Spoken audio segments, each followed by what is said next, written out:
Hello guys, may bago na naman tayong i-unbox o i-unpack na NBA cards.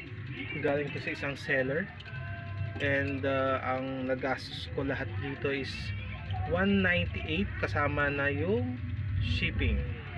Bali 140 pesos yung cards, then yung shipping is 48, kaya mura kasi Shopee checkout. So wala lang ako nakuhang free shipping, kaya naging 198. So check natin to. Alam ko may mga freebies na binigay sa akin sa seller. So i-check natin if sulit ba yung nagastos ko na total kasama shipping, 198, sa total ng cards na nakuha ko at yung value ng mga cards na nakuha ko. Subscribe lang po ulit kayo lagi sa aking channel, and makikita nyo naman po na lagi tayong mag-upload ng magagandang unboxing ng NBA cards. And comment down below if sulit ba siya o napamahal ako. Wait lang, kuha tayo ng gunting.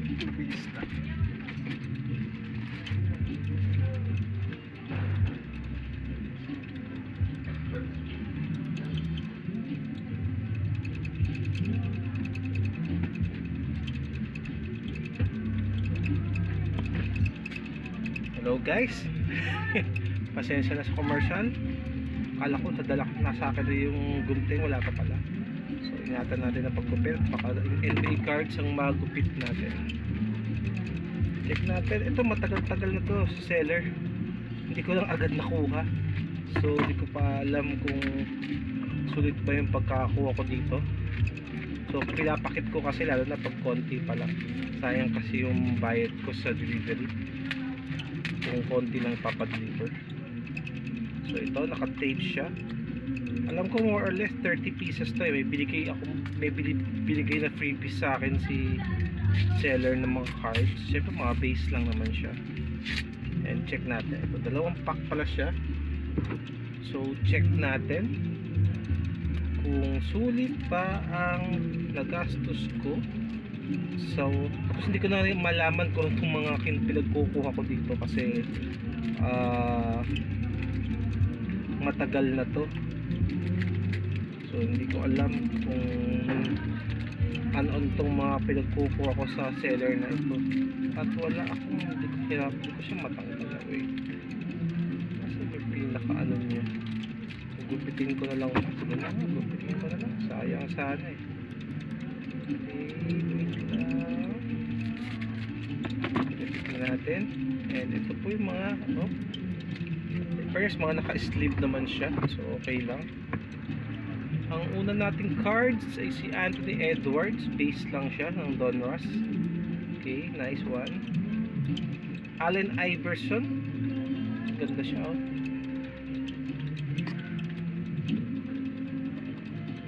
Moses Malone. So nahilig pala ako sa mga classic players.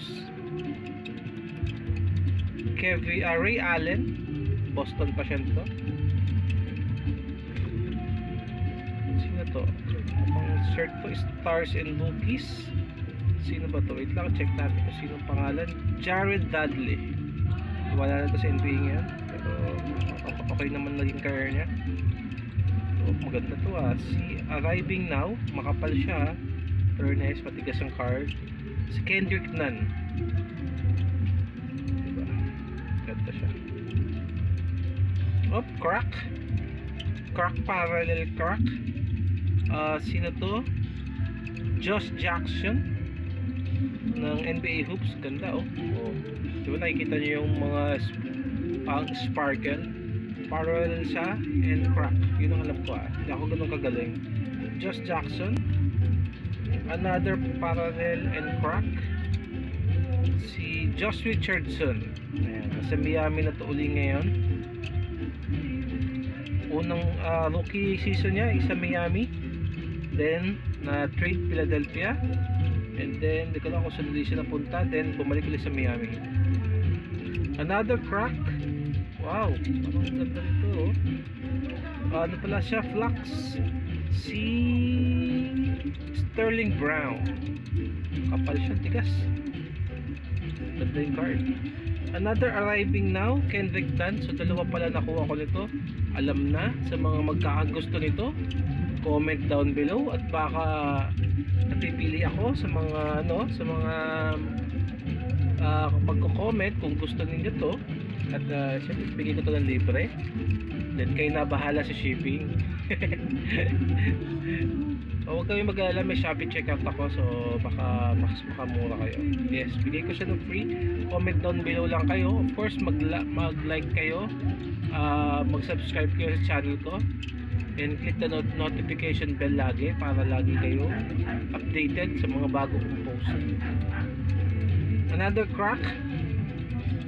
Flux uli. Hindi ko mabasa madilim. Royce O'Neal. Okay, Royce O'Neal. Kapal din siya. Oh, and insert cards. Ano to? Shining Stars, Ben Simmons. Philadelphia pa to. Kaya medyo may value to kasi Philadelphia. Yun yung all-star caliber niya nung nasa Philadelphia. Ganda. Oh, ganda rin ng likod to. Nice. Wala pa akong ganito pero maganda siya. Tignan ko lang kung anong year siya. So, lagay natin dito. Ito pa isang pack. So, bubuksan natin ulit. Ano sa tingin nyo guys? Okay lang ba yung mga nakuha natin? May base akong Anthony Edwards so far. Iverson. Kevin Garnett. Moses Malone. Meron din tayo another rookies, star and rookies. Al Thornton. Uy, naglaro to sa PBA. Yes guys, import ng NLEX if I'm not mistaken. Naglaro siya sa PBA as an import sa NLEX Road Warriors. I'm not mistaken. Al Thornton. Kino-collect ako to guys. Pasensya na. Mga naging import sa PBA, kino-collect ako rin.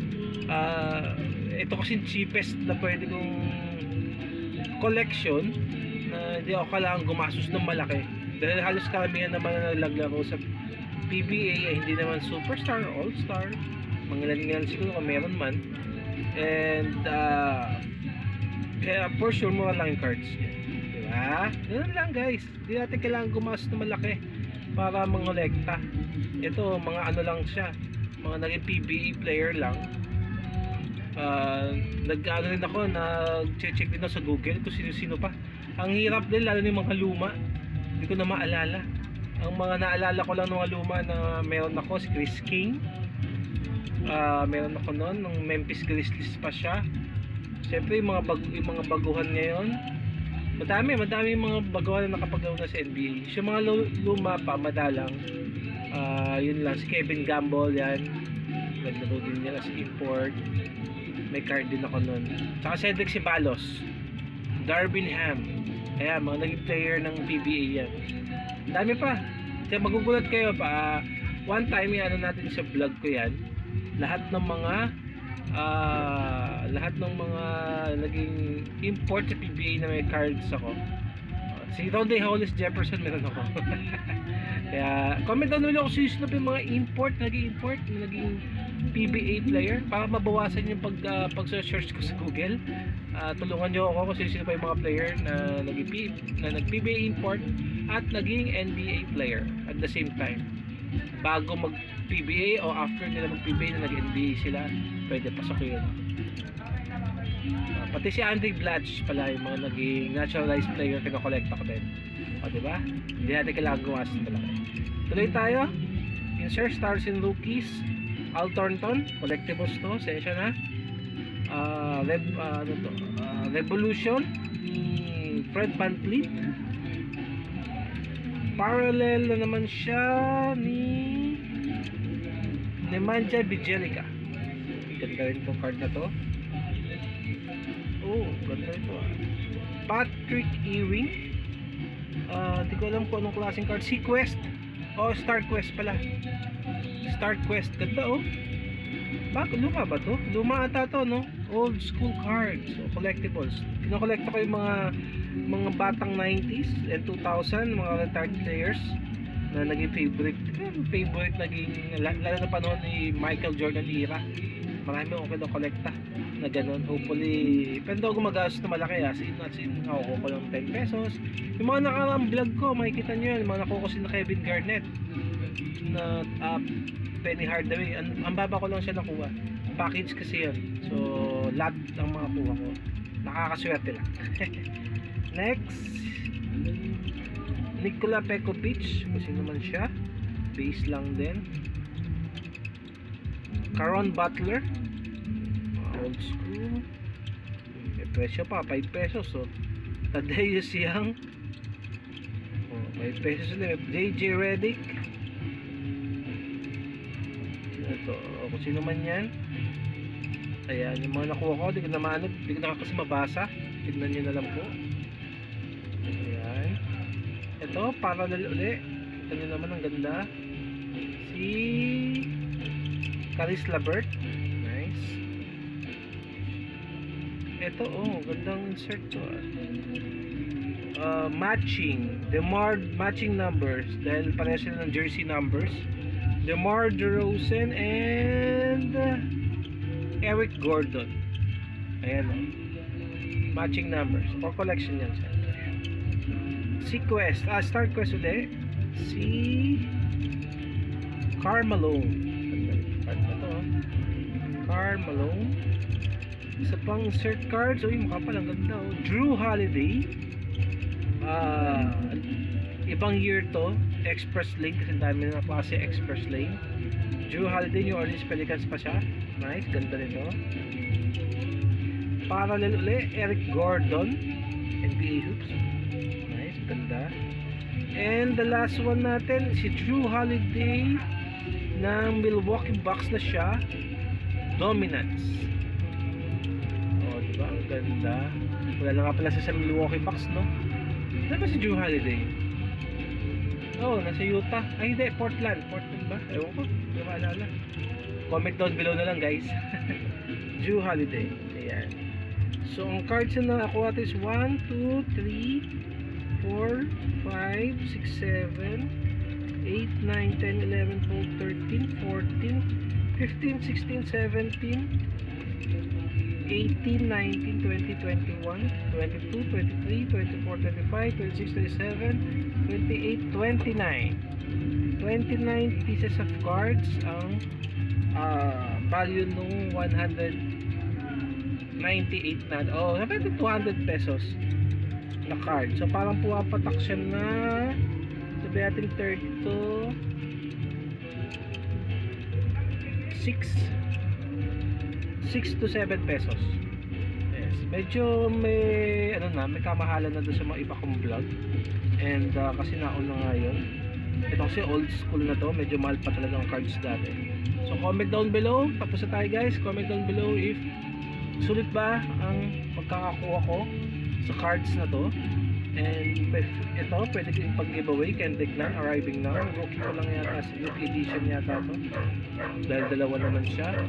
Comment down below. Siyempre, haluan ko na ibang cards yung mga hinihingi nyo sa akin. Pero siyempre, huwag na kayo umasa ng mga lalagyan ko pa rin. Para naman masulit yung delivery na babayaran nyo. Diba? So, thank you guys. Comment down below na lang. And subscribe. Hit the notification bell. And para like kayo updated. And like kayo sa lahat ng videos ko. Thank you guys.